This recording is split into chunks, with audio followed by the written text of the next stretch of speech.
आम्ही आलो होतो मामाच्या गावी.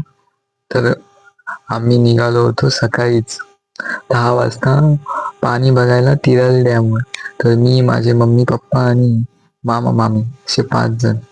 आणि मामाचा कुत्रा पण होता. त्याचं नाव होतं पॅन्थर.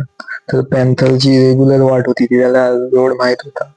तर तो सगळ्यांच्या पुढे चालू होता. इथे तुम्ही बघू शकता, ते तिराईचं पाणी येत होतं धरणाचं. तर बाजूला बघू शकता, वातावरण पण एकदम छान होतं. कोकणातलं हे दृश्य. बाजूला केळीची पण बाग होती आणि पुढे रस्त्याचं पण काम चालू होतं. तर इथून ट्रक वगैरे जातात, डंपर वगैरे, तर त्यामुळे मेंटेनन्स असेल मे बी. तर आम्ही पुढे निघालो. इथे बघा तुम्ही, या पोकलँडच्या बाजूने रस्ता मस्त होता, पण खराब होता थोडा, कारण इथून डंपर वगैरे जातात. आता बंद होते पावसामुळे. आणि पॅन्थर सगळ्यांच्या पुढे. हा माझ्या चष्म्यातून बघू शकता तुम्ही कसा दिसेल. लांबचा आहे तो, लांबचा क्लिअर दिसतो, जवळचा नाही. वाटेवरून चालत चालत पोचलोच. आता आपण पोचू. आता आपण वरती आलेलो, कारण पूर्ण चढाव होता, तो डोंगरावर होता ते. आता आपण वरती पोचू. हे बघा, पूर्ण चढावच आहे.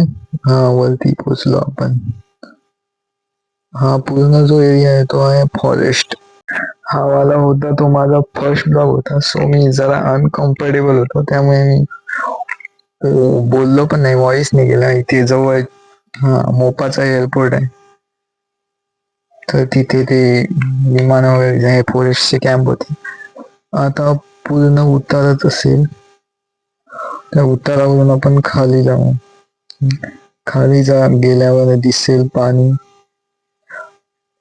तिलारी धरणाचं. खाली पोचू आपण. हे बघा, तो जो डोंगर दिसतोय तो मामा बोलत होता आपला आहे डोंगर. आणि नंतर आपण पुढे पोचलो तर हे बघा, पाणीच पूर्ण आणि लाकडं वगैरे. आता आपण खाली उतरू. हा आहे निसर्ग. ते रबर वगैरे त्यांची झाडे आहेत जास्त, तर रबरची वगैरे. पाणी वगैरे, पाणी पण इथे खोल आहे. इथे मासेमारी पण भरपूर करतात लोक. आता आपण पुढे जाऊ. त्या डोंगरावर जाणार होतो आपण, पण नंतर आम्ही कॅन्सल केलं, कारण वेळ झालेला. जेवण पण नाही बनवलं होतं घरी.